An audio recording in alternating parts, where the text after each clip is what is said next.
درود بی‌پایان به ایران، درود بی‌پایان به همه شما دوستان عزیزی که بیننده این برنامه هستین. در خدمتتون هستم با یک مجموعه جدید برای معرفی چهره‌ها هموطنان موفق ایرانی که در آمریکا خصوصا زندگی میکنن، کسانی که به هر حال اینجا بعد از مهاجرت و کشیدن سختی‌های مختلف ولی تونستن موفقیت‌های زیادی حاصل کنن، خصوصا در زمینه علمی. و بعد میخوام آشنا بشیم با اینجور آدم‌ها. یکی دلیل انگیزه من برای انجام این برنامه این بود که مخصوصا جوانان هموطنان داخل ایران بدونن که هموطنانشون در خارج خیلی چهره‌های موفق درشون هست که میتونن کارهای بزرگی در ایران انجام بدن وقتی آخونده نباشن. میریم پیش دوست عزیزمون مهران مجرد. ایشون مهندس مکانیک هستن و از زبان خودشون میشنویم راجع به داستان مهاجرتشون و کارهایی که اینجا در آمریکا انجام دادن. مهران جان درود بر شما. درود بر شما افشین عزیز، تشکر از زحمتایی که میکشی و درود به خصوص بر جوانان ایران.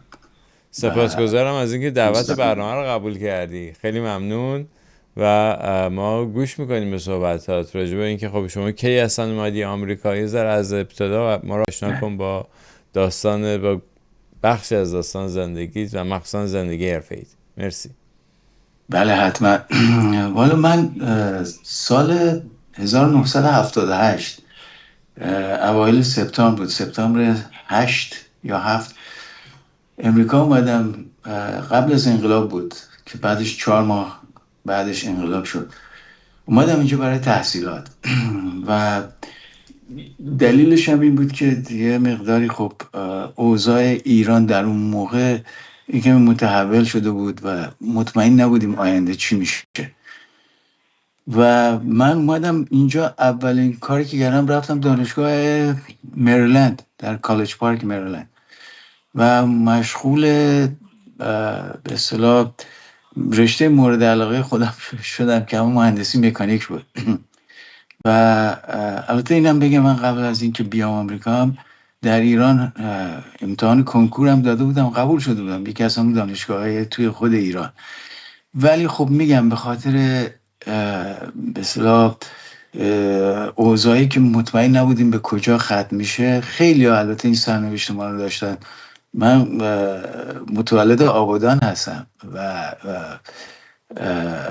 اون موقع آبادان خب یکی از مثلا شهرهای صنعتی ایران بود و صنعت واسه عموم مردم اونجا خیلی مهم بود و من دوست داشتم این صنعت به اصطلاح این تجربه و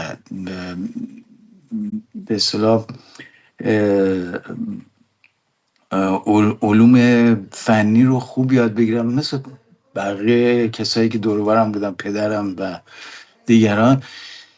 ولی خب گفتم به خاطر اینکه مطمئن نبودیم چی میشه آینده، من اومدم آمریکا. امتحان اعزامو دادیم مثل بقیه و اومدم اینجا و قبلا هم خب برادرها و رلاتیوهای دیگه به اصطلاح قوم و خویشای دیگه اینجا بودن. یه ذره خب راحت تر بود ایالت مریلند. به هر حال ما بچلرمون رو سال 82 گرفتیم، 1982.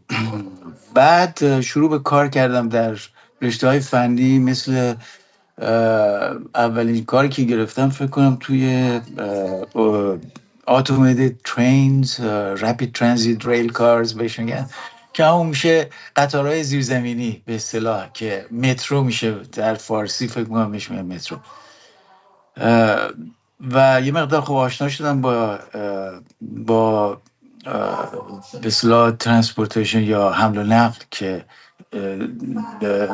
به نظر من خیلی مهم بود، هم واسه ایران هم واسه امریکا. حقیقت اون موقع بالتیمور برای اولین بار داشتن مترو میزدن و من یکی از مهندسای جوون مترو بالتیمور بودم که یه شرکت به اصطلاح مشاوره‌ای بود که زیر قرارداد مترو بالتیمور بود و اون 14 مایل اول مترو بالتیمور رو ما گذاشتیم. من توی این چارج چیز بودم، تأسیسات الکترونیکی این قطارها بودم که برق و به اصطلاح اون خط سوم که برق ریل اون قطار رو میده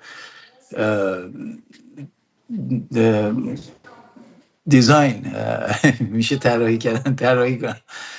بعد میبخشید من هر از گاهی لغت انگلیسی میندازم، اون که مدت هاست اینجا یه مقدار راحت تر بعضی وقتا. و شما ببخشید من همین الان فقط یک کوچولو میخوام ببینم اصلا رفتی ایران از 1982؟ پس والا من 2 بار رفتم ایران. 2 بار رفتی ایران از 1978 تا حالا؟ بله. من اولین بار 20 سال بعد از اینکه اومدم آمریکا رفتم ایران. بله. و نمیدونم دقیقا میشه چه سال میشه، تمام میشه مثلا 90 تو دهه 90 میلادی رفتی؟ آره 96 97 یه هم چیزی. رفتم ایران یه سری زدم و خیلی عوض شده بود. یعنی اون ایرانی که پیشناختم. آبادان هم رفتی؟ آبادان رفتی؟ بله اصلا در بس رفتم یه پرواز کردم از تهران رفتم آبادان. واقعا خیلی خاطره جالبی دارم توی این سفری که رفتم از تهران به آبادان. اون موقع آقای خاتمی فکر کنم رئیس جمهور ایران بود و یکی از وزیراشون از قضا بغل من نشسته بود تو هواپیما. من نمیشناختمش.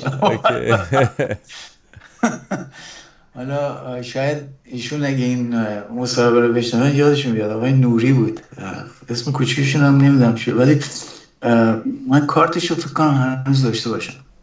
ایشون یه توصیه نامه واسه من نوشتن که من رفتم اونجا، هتلی که گرفتم من اتفاقا 2 تا هتل خوب داشت آبادان، یکیش هتل آبادان بود یکیش هتل کاروانسرا. من رفتم هتل آبادان، ایشون یه توصیه نوشتن که من یه اتاق خوب به من بدن. خلاصه انکارجینگ بود، چون گفتش که ایران احتیاج داره به شما فلان اینا، ولی خب معلوم نبود چه امکاناتی در اختیارته. میدونید خیلی نامطمئن بود تو اون دوران. میدونید که تازه از ایران از توی جنگ در اومده بود و خلاصه خیلی احتیاج داشتم به نیروی بسیار فنی. ببخشید من رشته کلامتو به هم زدم. برگردیم به بالتیمور 1982. خلاصه بعد از من حدود 3 سال اینجا کار کردم، بعد یه پیشنهاد کار شد بهم توی کالیفرنیا، تو همین لس آنجلس پاسادینا کالیفرنیا، برای اداره چیز ناسا که میشه نشنال، اصلا میشه سازمان بین‌المللی فضا هوایی آمریکا در پاسادینا، که اونجا بیام روی این ماهواره‌هایی که به اصطلاح سفینه‌های فضایی که اینا میفرستن و به اصطلاح تعقیب میکنند و ازشون پیغام میگیرن یا پیغام میفرستن، اینا رو به اصطلاح اپریت، مینتین و طراحی کنیم. یه حدود 4 سال من اونجا کار کردم که همین کارم تا همین پاسادینا بود که نزدیک لس آنجلس، شمال الی به اصطلاح. بعد از اون من حقیقتش تصمیم گرفتم که برم به اصطلاح کارهای اکادمیکمو تموم کنم. یعنی واقعا همیشه تو ذهنم بود که دکترامو بگیرم توی. خلاصه لس آنجلس هم که شهر بسیار بزرگ، شلوغ و از نظر من دیسترکشن به اصطلاح حواس پرتی زیاد تولید کرد، واسه اینکه نمیتونستی فوکس بکنی. کار بود، نمیدونم برنامه مختلف بود. تصمیم گرفتم رفتم نیو مکسیکو. من اونجا دوست آشنا داشتم، ایالت خیلی زیبا و خلوتی بود و میتونستی واقعا تمرکز کنی رو کارت. و رفتم دانشگاه نیو مکسیکو، اونجا شروع کردم برای ماسترز که همون میشه ارشد، چی میشه تو فارسی میگن فوق لیسانس یا مثلا هم کارشناسی ارشد. بله ارشد، درسته، بله فوق لیسانس. و در رشته روباتیکس به اصطلاح میشه روباتیکس دیگه، نه فارسی روباتیکس میشه، همین اتوماسیون روباتیکس. و اونجا گرفتم مسترم سال 92 1992 و ادامه دادم برای دکترا. دکترا رو دیگه رفتم توی رشته‌های مواد باهوش که در رابطه با همین اتوماسیون و روباتیکس بود.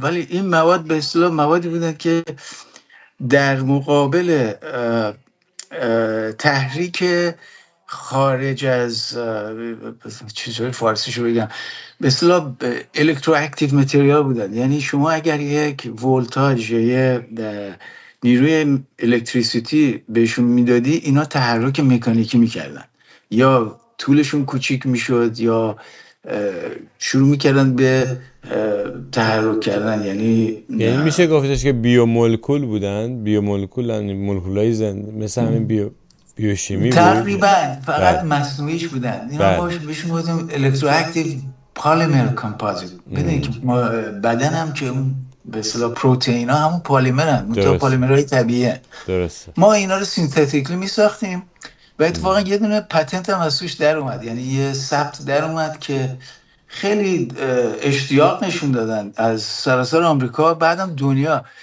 همه از ما سمپل میخواستن واسه، یعنی یه نمونه میخواستن از این متریالی که ما ساخته بودیم. ما میساختیم، با همه میفرستادیم.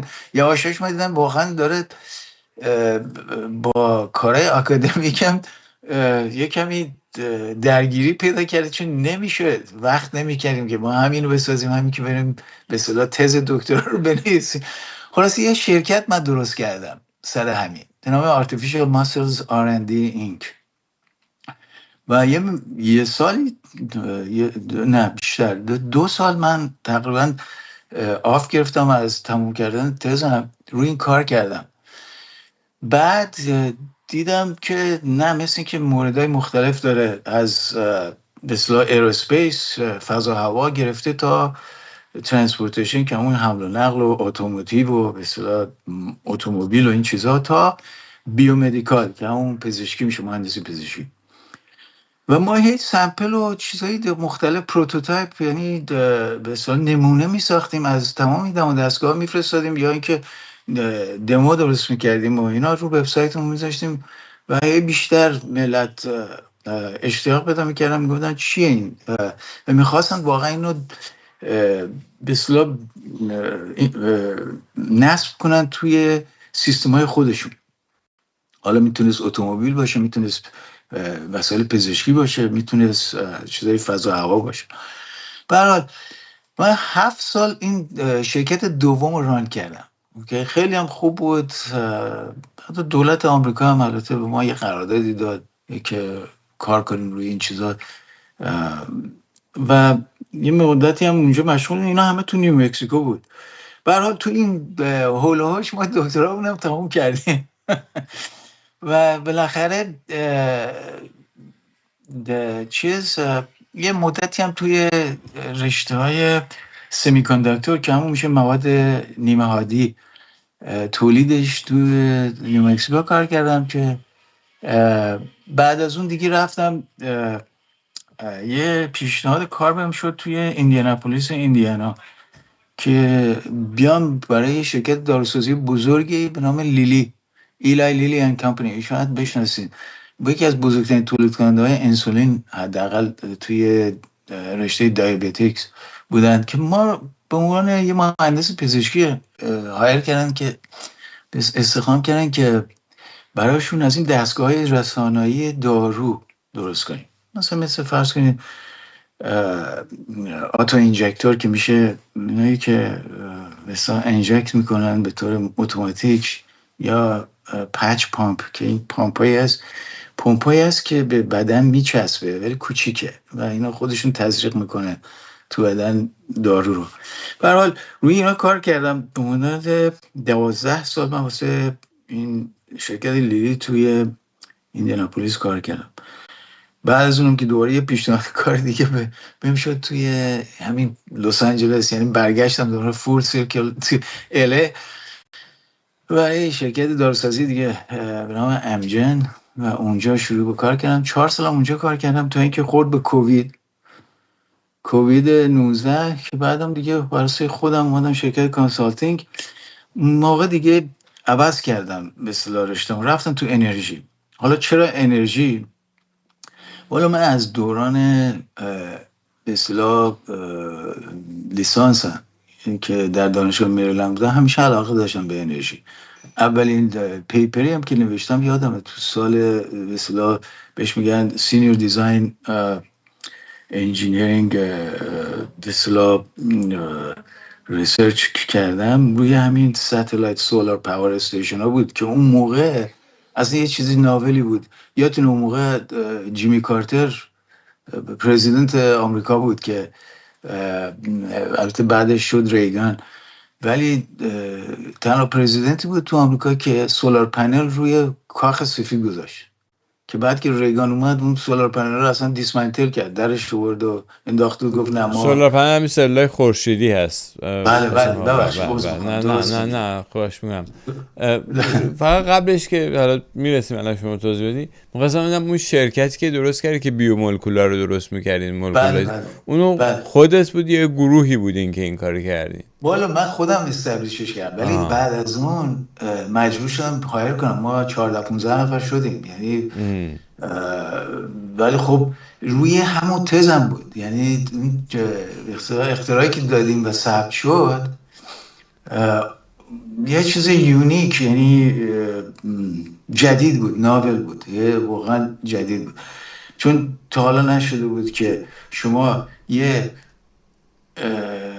به اصطلاح پلیمر رو برداری اکتیویتش کنی، یعنی به جوری ساختمان درونیش رو عوض کنی که بتونه حساس باشه نسبت به نیروهای خارجی مثل الکتریسیته یا حتی شیمی. ما میتونستیم مثلا پی اچ رو عوض کنیم، پی اچ که میشه همون میزان قلیایی اسیدی بودن محیط. دقیقاً همینه. و اون باعث میشه تحرک رو. این بهش میگفتیم مثلا Direct Energy Conversion Device، یعنی تغییر انرژی به طور مستقیم. شما مثلا نگاه کنید اکثر اتوماتد دیوایس ها مثل ربات ها یه موتور دارن، یه کنترلر دارن و یه به اصطلاح اکچویتور یا آرم مکانیکی دارن که این حرکت میکنن. اینا ایندایرکته، برای اینکه شما یه ولتیج وصل میکنی به یه موتور میچرخه، اون چند تا گیر که به اصطلاح چرخدندن اون وسط اونا تحرک میکنن، بعد این آرم شروع میکنه به حرکت کردن.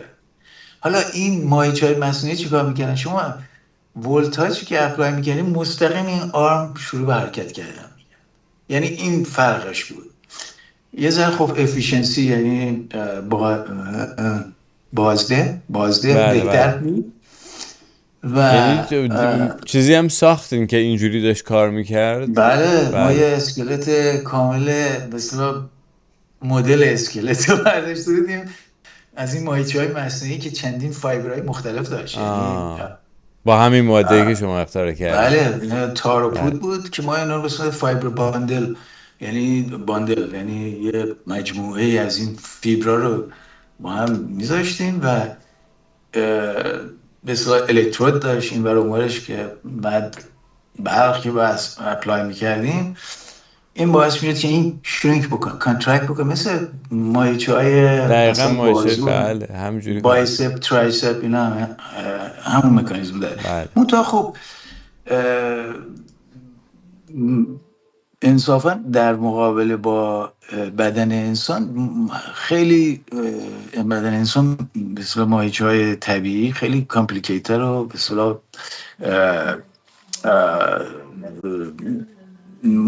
سیستمشون خیلی عوامل دیگری روشون تاثیر داره، ولی خب این برای شروع کار مهم بود.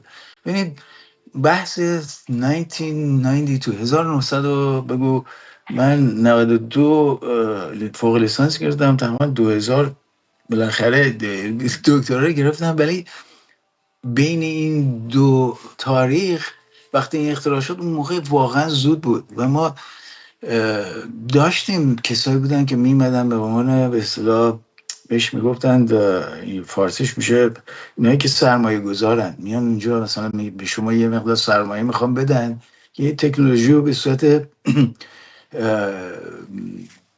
کامرشال بازار تجاری درش بیاری. ولی خب اون موقع ما بیشتر روی تحقیقاتی بودیم، آرندی بودیم و فوکسی نداشتیم که مثلا این کاربرد باشه یا اون کاربرد. همونجور گفتم پزشکی داشت، نمیدونم اتومبیل بود، فضا هوا بود، خیلی موردهای مختلف داشت. و از قضا چیزای دارورسانی ما پمپ درست کردیم که مثل قلب کار میکرد. چون نگاه کنید یه دایافراگم در نظر بگیرید توی سیلندر، این دایافراگم اکتیوه که همون ماده به اصطلاح باهوشه که این برق که اپلای میکنه این مثل قلب پالس میکرد، یعنی تحرک داشت و این باعث میشه که مثلا حجمی که حالا هر فلوید، هر مایعی که تو باشه، ما آب میذاشتیم و نمک و این چیزا، باعث میشه که این شروع به حرکت بکنه. و همین artificial intestine، مثلا روده های مصنوعی، یه چیزایی درست کرده بودیم که اون موقع واسه زمان خودش زود بود، واقعا زود بود. چون میگم این موادا اون موقع هنوز به اصطلاح توی شروعش بود، هنوز به اون صورت مچور نشده بود. یعنی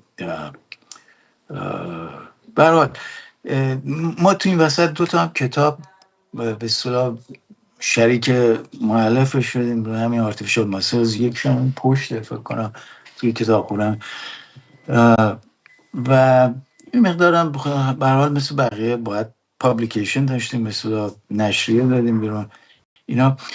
به هر حال رسید به این منطقه. ببخشید من از موضوع خارج شدم، ولی من بعضی کووید 19 که خیلی واقعا ضربه زد به سراسر دنیا، دیگه خودت بهتر میدونی این جریان کووید هم دیگه واقعا خیلی دیسراپتیو و مثلا صدمه زد به همه چیز، به هر صنعتی که فکرشو بکنی.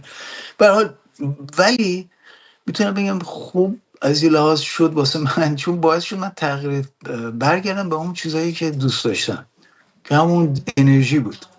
خوشبختانه الان به خاطر این تأثیر بسیار گازهای گلخونه‌ای که همین بهش میگن گرین هاوس گاسز، این آب و هوای کره زمین خوب تحت تاثیر قرار گرفته و واقعا باید یه تغییری داد از استفاده این به اصطلاح انرژی های فسیلی مثل گاز طبیعی یا نفت و فرآورده‌های مختلفشون به نیروهای احیایی مثل نیروهای خورشید، باد، نمیدونم این مای کیس ما هیدروژن. من الان 4 سال مستقیم دارم روی هیدروژن کار میکنم. هیدروژن به اصطلاح یکی از فراوانترین مواد در کهکشانه، چه برسه در کره زمین. خودشون میگن the most abundant element in the universe. این هیدروژن شاید خیلی ها ندونن این تقریبا 3 برابر انرژی داره نسبت به هر فسیل، به اصطلاح انرژی فسیلی، یعنی مثل نفت و گاز. من حالا اینجا میخوام اگه ممکن یه کوچولو نگه دارم صحبت شما رو و بریم میخوام ببینم که اون بیومولکولی که شما اختراع کردین چی شد، اصلا به کجا رسید؟ دیگه رها شد همونجا بعضی که شما رفتید ایندیاناپولیس اینا دیگه ول شد اصلا؟ میتونید بگید اون موقع رها شد، ولی نه، من همه این برنامه ها رو دارم الان پشت من کلی مثلا ریسرچ خب خیلی مثل یه چیز خیلی بزرگی بود ولی اصلا دیگه استفاده ای نشد ازش، واقعا باورم نمیشه. بالا الان بهتون میگم چرا اصلا این چی شد که الان ربط داره به این کاری که الان دارم انجام میدم. ببینید این مواد باهوش خیلی هاشون از این یعنی اون حداقل اون که ما شروع کردیم از موادی استفاده میکنن که بهش میگن یونی هستن. یونی یعنی چی؟ یعنی انگلیسیش میشه آیونیک پالیمرز، یعنی پلیمرهای هستن که یونی هستن. حالا از قضا شما نگاه میکنید تو اکثر که تمام این دستگاهایی که و سیستمایی که هیدروژن میگیره و تبدیل میکنه به الکتریسیته، چجوری بهش میگن؟ این دستگاه رو بهش میگن فیول سل، یعنی میشه فارسیش میشه سلول سوختی مثلا. سوختی. دیرکت به قول معروف مستقیم بخوای ترجمه کنی همین. ببینید اینا هم اتفاقا از این مواد یونی استفاده میکنن. چرا؟ چون برای اینکه شما بخواید یون هیدروژن رو بخواید اترکت بکنید، شما باید یه مکانیزمی داشته باشی که بتونه اینا به خودش جذب کنه. و اگه تو یه پرده یا یه مثلا ماده‌ای داشته باشی که خلاف اون یونو داشته باشه، این هیدروژن مثلا اگر این نگاتیو منفی چارج شده باشه، اون پوزیتیو باشه، میره توی این یون، توی این ماده. به هر حال یه مقدار پیچیده است، ولی میخوام بگم که من هیچ اون اطلاعاتی که راجع به مواد باهوش داشتم از دست ندادم. اتفاقا دارم استفاده میکنم ازشون، اون تا به یه طریق دیگه. نه، من دلیلی که پرسیدم ببین به خاطر اینکه هر چیزی از یه نقطه شروع میشه، بعد پیشرفت میکنه بعد به یه جای گنده‌تری میرسه. میخوام ببینم مثلا این مثلا این اولین اختراع شما خب مثلا دو مرحله دومین و سومین داشت یا نداشت، یا کسای دیگه، کمپانیای دیگه، کسی تونست از این استفاده کنه برای چیزای بعدی، یا اصلا کلا رها شده همونجا موند؟ مال من تقریبا میتونم بگم من ترانزیشن کردم از اونجا، ولی به اصطلاح فراگشت به قول دکتر نوزری عزیز که میشه به اصطلاح اون تغییر تدریجی به سمت بالاتر، همونجوریش خودت گفتی. این چون ماده‌ای که ما تولید میکردیم یونی بودن، احتیاج به یه میدیوم یا یه فارسیش میشه چی؟ یه واسطه مثلا میخواد. یه واسطه که اینا رو بتونه تحرک بده. این یونا ببینید ماهیچه‌های بدن انسان هم نمیتونند کار خودشون انجام بدن اگر شما آب در بدنتون نبود. ما الان تقریبا 70% بدنمون آبه. اگر دیهایدریت بشی تقریبا یواش یواش تحرکت هم از دست میدی، به خاطر اینکه ماهیچه‌ها از کار میافتن.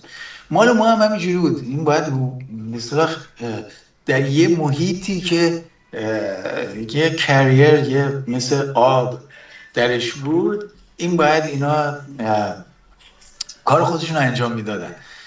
حالا فراگشت این نوع موادها شده بود موادهایی که در محیط خشک میتونن همین کار رو انجام بدن و اینو من اینو پیگیری نکردم بعد از اون، به خاطر اینکه گفتم به قول معروف آدم از زندگیش از یه سمت به سمت دیگه کشیده میشه بعد از سالها. الان من بیشتر از 45 سال آمریکا هستم و ولی نگذاشتم کنار. اینا همه میگم بایگانیه و منتظر روزیه که دوباره چی میگن. حالا من برای اینکه خودم کنجکاو شدم الان میخواستم نمیدونم میتونی بگی یا نه، میخواستم بگم که مثلا این مواد اولیه اینا از چی میگرفتیم؟ مثلا از مواد نفتی بودن، مواد طبیعی بودن، مواد معدنی بودن؟ اون مواد اولیه‌ای که باهاشون این مولکول ها رو میساختی از کجا گرفته میشد؟ بیشترش مصنوعی بودن، یعنی شیمیایی بودن، منتها کاربردشون یعنی بهترین مواد اولیه بود که میتونستی بخری، یعنی در بازار دسترس بود.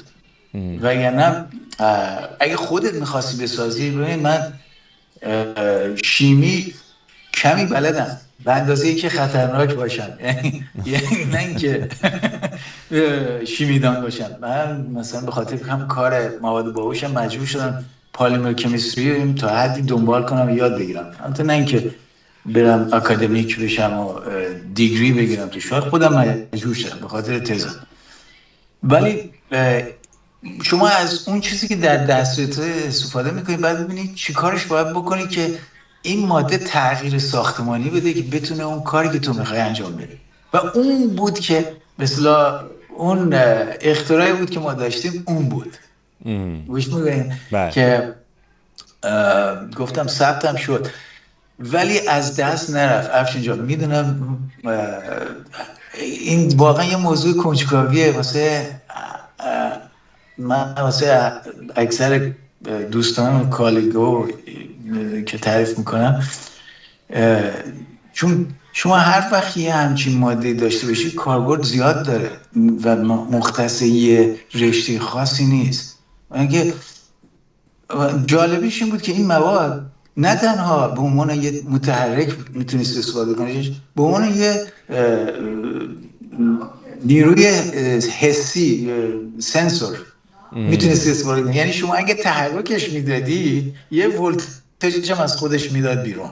اون ولتج رو میتونستی نسبت بدی به تحرکی که کرده. میدونید چی میگم؟ یعنی اینکه میتونستی اندازه بگیری تحرک. همون میخوام بگم، یعنی میخوام بگم حتی تغییرات الکتریکی رو میشد اندازه‌گیری کرد از طریق اون تحرکی که اون انجام میده. درسته؟ دقیقاً.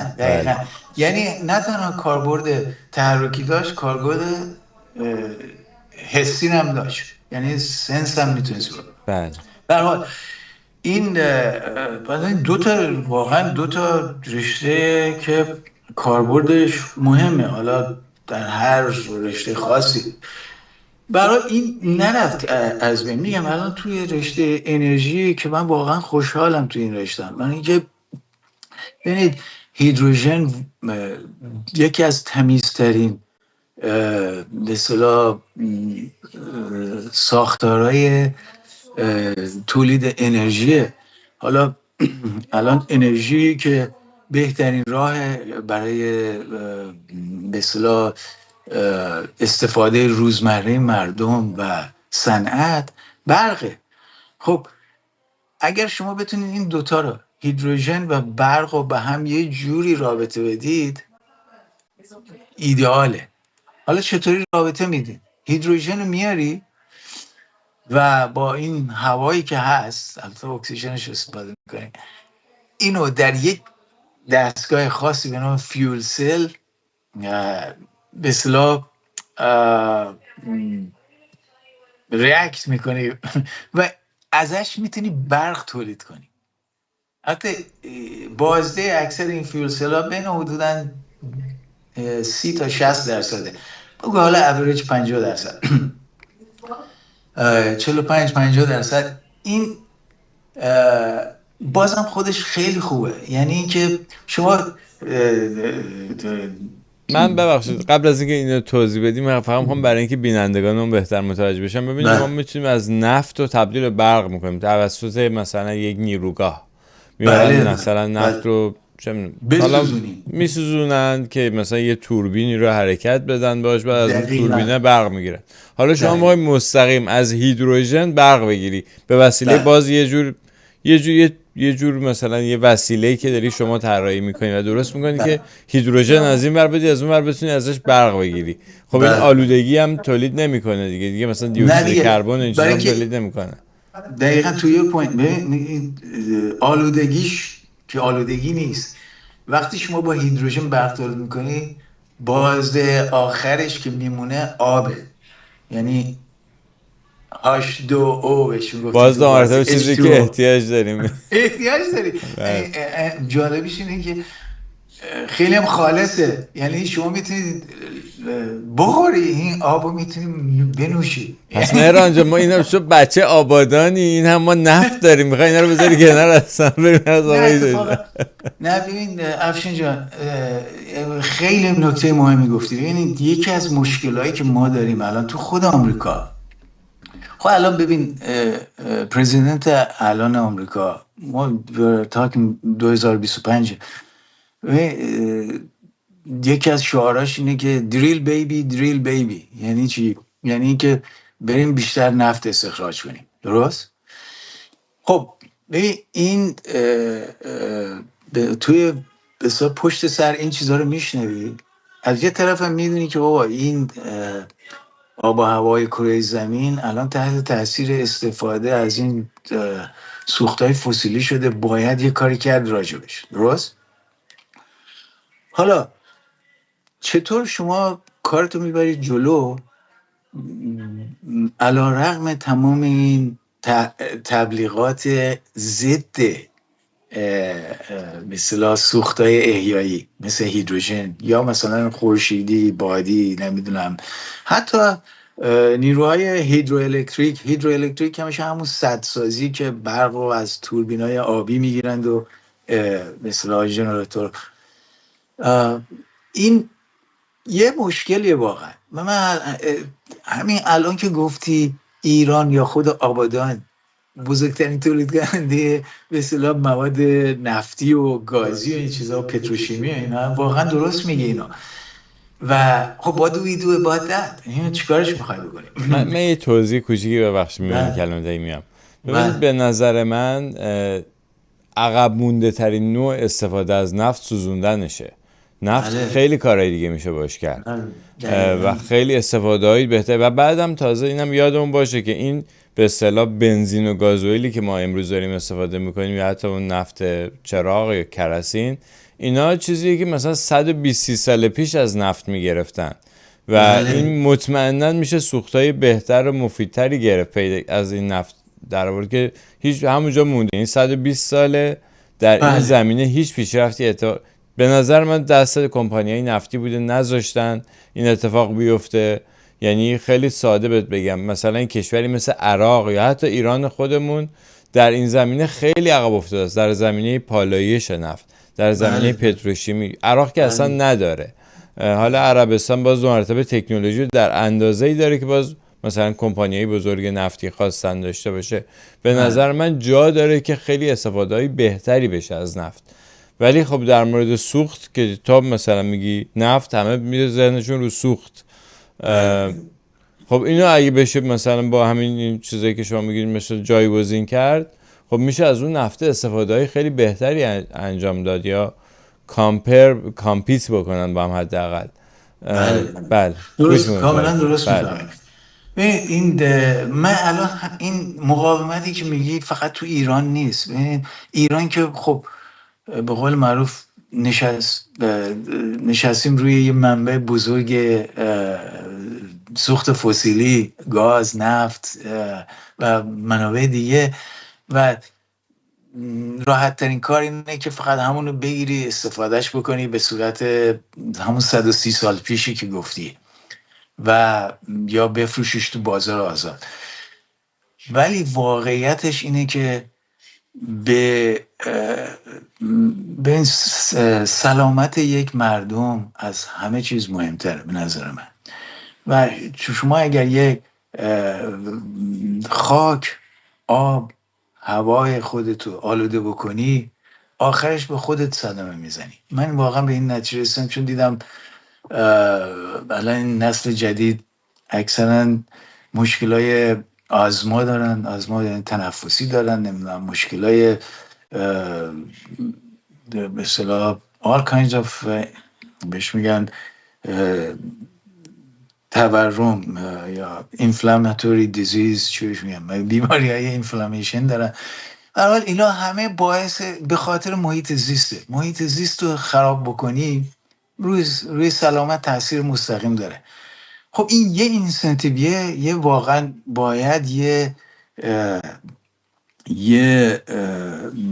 دلیلی باشه که بری دنبالش. حالا دلیل دیگهش همه حرفی که خودت زدی، اینقدر کاربردهای مختلف شما میتونی از این منبع طبیعی بکنید بدون اینکه آلوده بکنی محیط اطرافتو، محیط زیستتو.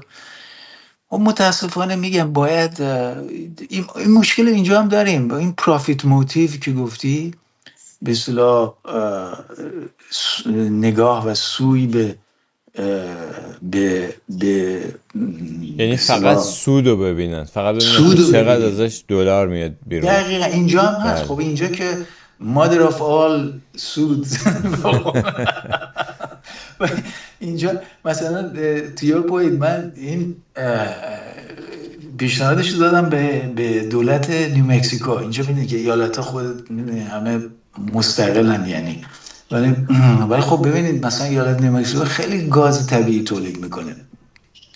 یه راهی که شما میتونید هیدروژن تولید کنی بهش میگن متین گاز ریفورمینگ، متین ریفورمینگ بهش میگن or MRS.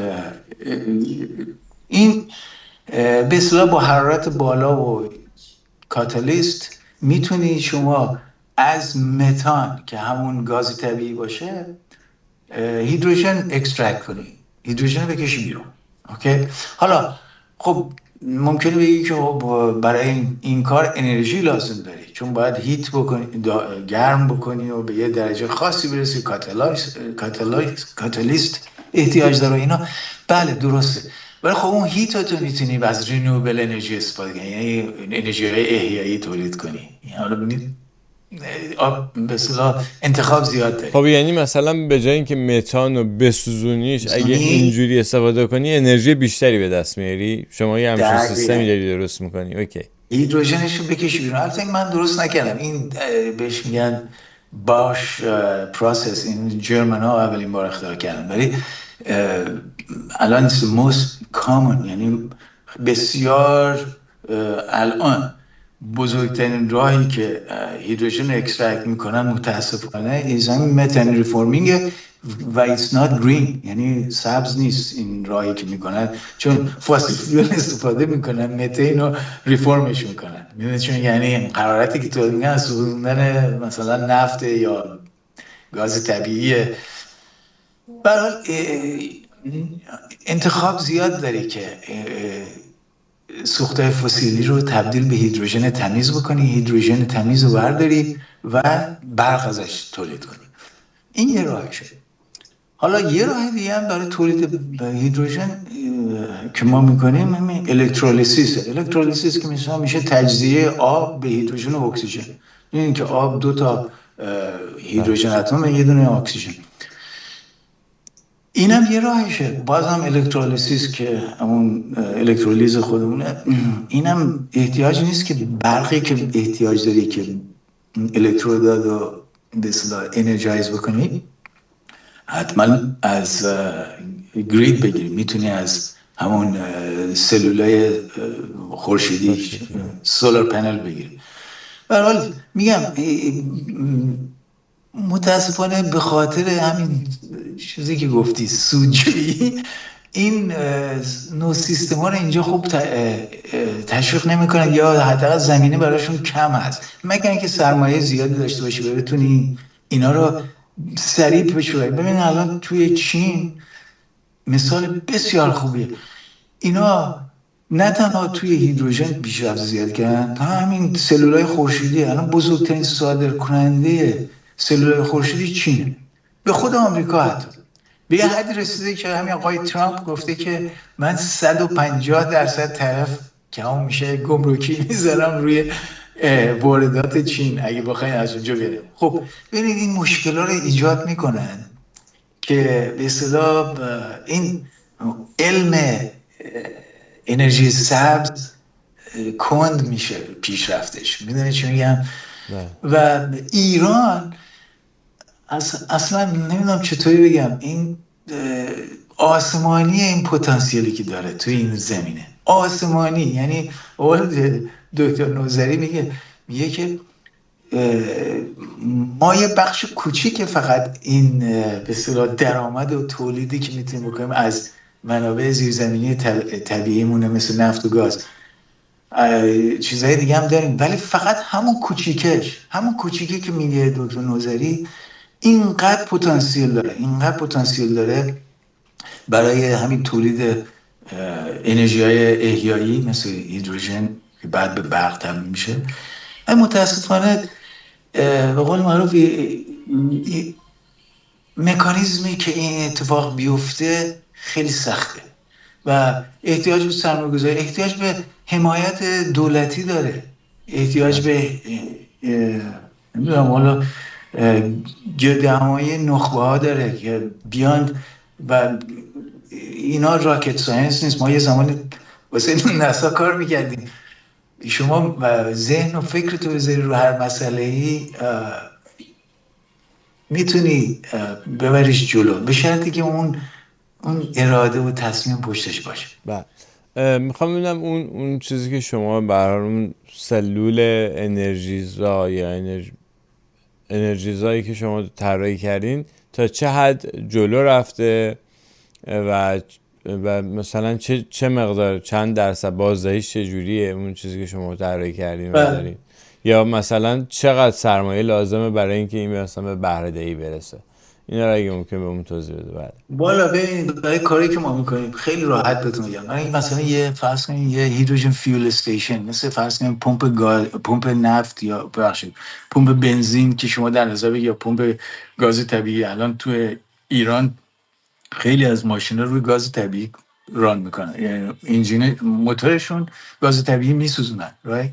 ببینید یه پمپ هیدروژن اگه بخوای بزنی با تکنولوژی که الان هست، شما لازم نیست اختراع بکنید چیزی. خیلی از این به اصطلاح انتخابا هست الان در دسترس هست، ولی باید بدونی چجوری این سیستم رو دیزاین کنی. طراحی سیستم مهمه. بعد یه همچی چیز حدود 10 میلیون دلار میتونه قشنگ یه سیستم کامل، یعنی از تولید هیدروژن تا مصرف هیدروژن و سوخت رسانی به فرض کنید اتومبیل یا کامیونایی که همین موتور فیول سل دارن. موتور فیول سل بیسیکلی همین فیول سل ماجول که میشه دستگاه سلول سوخته هیدروژنه توی خود تراک یا کامیون یا اتومبیل جایگیری شده و شما فقط باید این هیدروژن رو برسونی بهش. مثلا فرض کنید مثلا تویوتا یه اتومبیل داره میرایی، این فیول سل الکتریکه. یعنی چی؟ مخزن هیدروژن داره، 3 تا فکر کنم مخزن داره. خود فرض کن 20 کیلو هیدروژن کمپرس شده توش هست. این هیدروژن میره توی همین فیول سل ماژولی که توی ماشین هست. از اونجا اون برقی که تولید میشه وصل به یه موتور الکتریکی، درست مثل این اتومبیلای باتری که الان هستن، مثل تسلا برقیه ولی با باتری تحرک میکنه، یعنی منبع انرژیش باتریه. ولی تویوتا میرایی که مثالشه، این با هیدروژن برق تولید میکنه، ولی آخر کار همون موتور الکتریکیه که ماشین رو به تحرک در میاره. یعنی فرق این دوتا اینه که یکیش با باتری به عنوان منبع انرژی، یکیش با هیدروژن به منبع انرژی. که اون باتری هم میگن که اتفاقا اولا بعد از یه مدتی عمرش تموم میشه و بعدم خیلی محیط زیست آلوده میکنه اون باتری، وقتی که میخوان 2 مرتبه برش گردونن به چرخه طبیعت یا هر چی. و اینکه لیتیوم زیادی مثلا بعد استفاده بشه و منابع لیتیوم 2 مرتبه بعد، نمیدونم، خیلی مسائل زیادی داره. بنابراین به نظر من این داستان هیدروژن خیلی منطقی تره و عجیبه که چرا تا الان اصلا به این طرف نرفته. شاید در آینده بره. همچنین توی دقیقا نکته که شما گفتی. بعد ببخشید معذرت، یعنی مثلا اون باتری ها یه زمانی هم میخواد که شارژ بشه، ولی این هیدروژن دیگه اون شارژر هم نداره.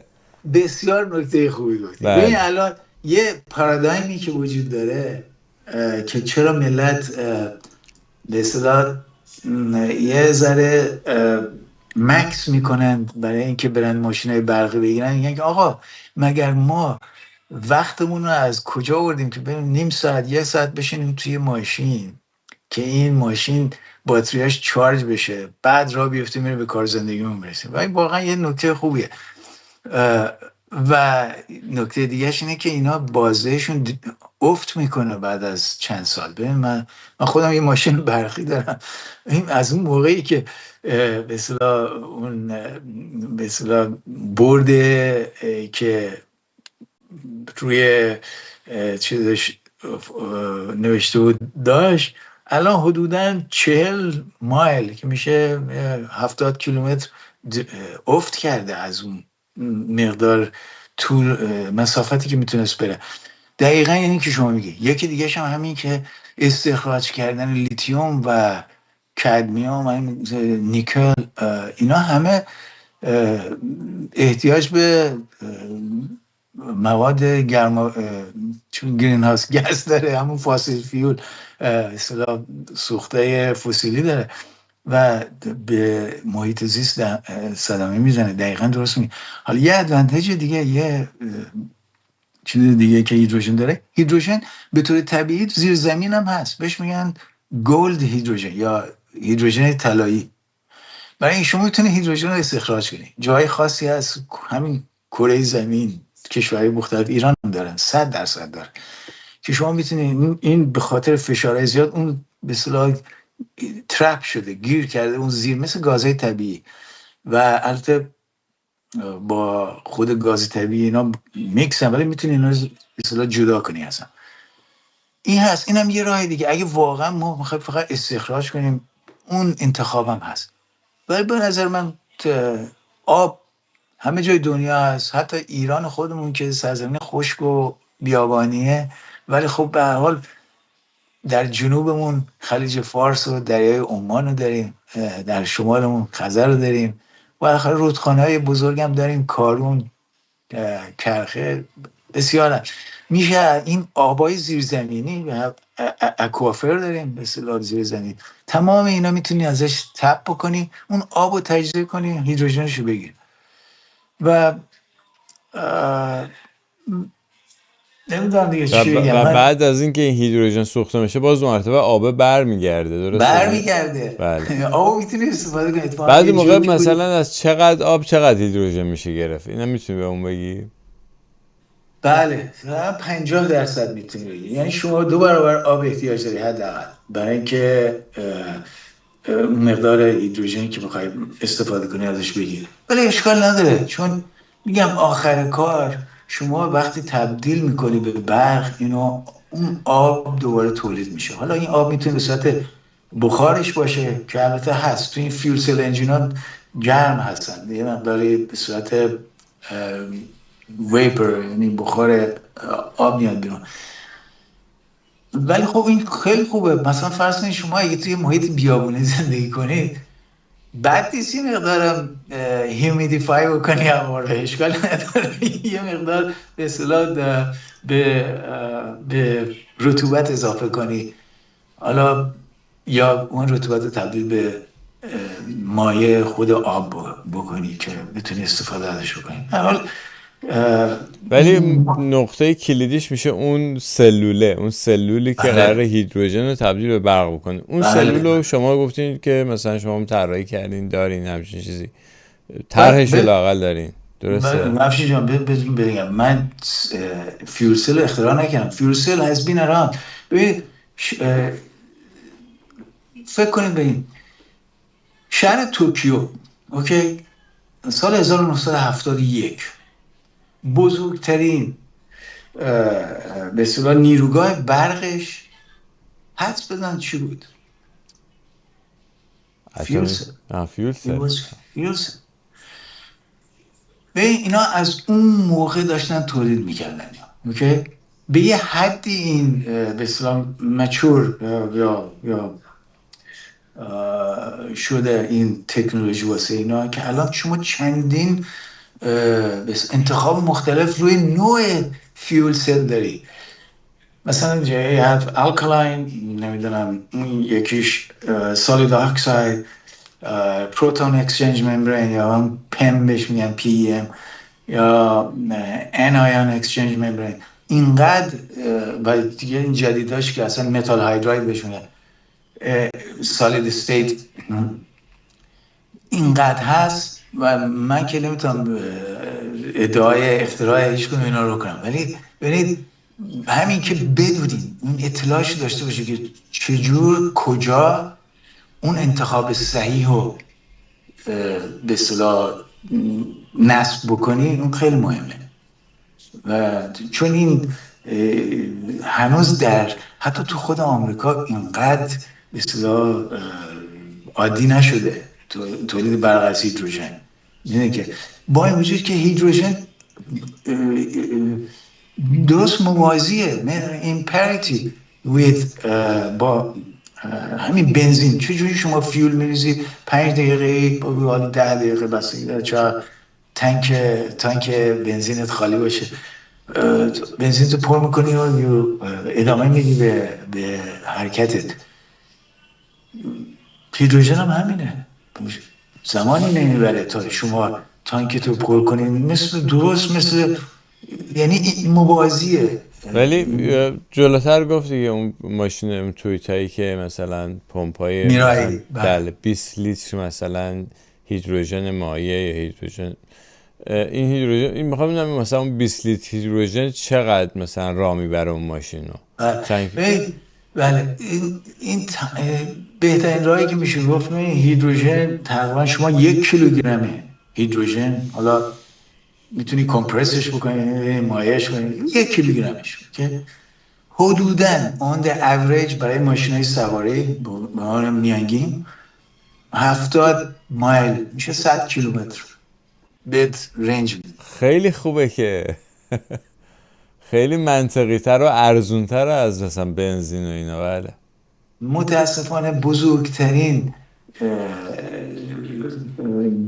گردن بطری میشه باتلنک. اینجا یه اصطلاحی خود بهتره، باتلنک یعنی اون درگیری اصلی به اصطلاح عادی کردن استفاده از هیدروژن الان نبودن اینفراستراکچر همون میشه شبکه‌های رسانی، شبکه هیدروژن رسانی که همون میشه پمپ بنزین، به اصطلاح معادلش میشه پمپ بنزین، پمپ هیدروژن. اگر این نباشه و خب به خاطر همین نبودنش هم الان قیمت هیدروژن خیلی بالاست، به خصوص تو آمریکا اینجا که به قول خودتون گفتین که مونوپولی کمپانی نفتی و گازی، بله 100% نمیذارن. ولی خب شما برو توی ژاپن یا برو توی چین الان تقریبا پریتی با دیزل میگن اگر شما بتونی قیمت هیدروژن رو برسونی به حدوداً $3 کیلویی، معادل فارسیش الان دلار چند تومنه، $3 کیلویی برسونی یا لیتری ها مثلا لیتری. بله دقیقا اگر مایع باشه، درست میگی. البته خب باید غلظتش هم در نظر بگیری، یعنی که تبدیل کردن غلظت خب خلاصه اگه بگی لیتری مثلا $3 بشه، اوکی، این میشه به اصطلاح چیش میگن کامپیت میکنه، یعنی رقابت مستقیم میکنه با بنزین اینا. یعنی میدونی چقدر خطرناکه برای این کمپانی نفتی؟ به علاوه اینکه آلودگی نداره، به علاوه اینکه مثلا خروجی اگزوز هم بخار آبه، یعنی آخه اینا که با مهم براشون نیست آلودگی چیه، با سود مهمه. این توجه بکن این چقدر میتونم بگم میلیاردها دلار، تریلیون ها، بله تریلیون ها دلار روی این اینفراستراکچر نفت خرج شده. شما همین آبادان در نظر بگی، بزرگترین زمانی بزرگترین پالایشگاه خاورمیانه بود، حالا دیگه عربستان مثل که زده رو دستش، ولی چقدر خرج این همچین اینفراستراکچرایی شده. حالا نه تنها فقط تولید بنزین و نمیدونم مواد سوختی و اینا نبود، به تنهایی روغنایی نمیدونم موتور بود، نمیدونم پتروشیمی بود، خیلی چیزا تولید میکنن. خب اینا احتیاج به چی داشتن؟ پالایشگاه رو نگاه میکنید جای شهر لامصب، یعنی اینقدر خرج شده. کدوم CEO یا رئیس شرکتی میاد اوکی بده که مثلا alright شما تبلیغات مثلا ضد گازهای گرمایشی رو بکنید که میشه برمیگرده سوختای فسیلی، نمیکنه برای اینکه زیر خودشو میزنه. یعنی اصلا شغلش این نیست، شغلش اینه که باید بازاریابی بیشتر بکنه. یعنی برو بیشتر نفت کشف کن، گاز کشف کن. نه بعدم سوختات فسیلی رو به همون روش 120 سال پیش دارن ازش استفاده میکنیم. مسئله اینه. حالا بله حالا البته یه ادعایی هست، البته تا حدی هم میتونه بگی درسته که افیشنسی یا اون میانگین و بازده این موتورهای فسیلی بهتر شده. خب آره راست میگم. مثلا موتورهای شورلت های مال 1950 بله مقایسه میکنم الان 100% درسته، ولی مسئله اینه که همچنان دارن بنزین میسوزن و بنزینی که مثلا 130 سال پیش پیدا شده. دقیقاً. من مطمئنم که نفت چیزای بهتری میشه درست کرد. بله افشین جان to your point، ببین یه چیز دیگه، شما میتونی هیدروژن رو بسوزونی، اوکی؟ وقتی بسوزونی بازم H plus O یا O2 میشه H2O. یعنی یکی از به اصطلاح بای پروداکت یا خروجیش مثلا فراورده هاش همین آبه یا بخار آبه. ولی خب چیزای دیگه هم داره، مثلا نایتروس اکساید و NOx بهش میگن، یعنی میتونه NO باشه، NO2 باشه، NO3 باشه. اینا رو میده بیرون که اونا خوب نیست، اونا هم هنوز حساب میشه ولی در مقایسه با اینکه مستقیم بنزین و همین هیدروکاربن فیول رو بسوزونی خیلی بهتره. حتی سوزوندن هیدروژن بهتر از سوزوندن بنزین و گازوئیل، در صورتی که تو اون فیول سله دیگه این گازهای خطرناک مثلا NO اینا تولید نمیکنه. زیرو. میگم یعنی الان حتی شرکت مثل تویوتا و اینا دارن کار میکنن و هیوندای کره بله اینا دارن موتورهای هیدروژن سوز میسازن. بازم یه پله بهتره، نمیرن به اصطلاح به سولوشن میشه به جواب اصلی که سالمتر، سبزتر.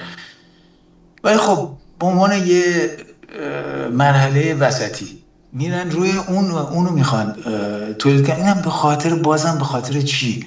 چون شما یه اینفراستراکچری داری که تولید موتور اینترنال کامباشن میکنی، یعنی همون موتورهای درونسوز بهش میگن، همین مثل موتور بنزین و گازوئیل.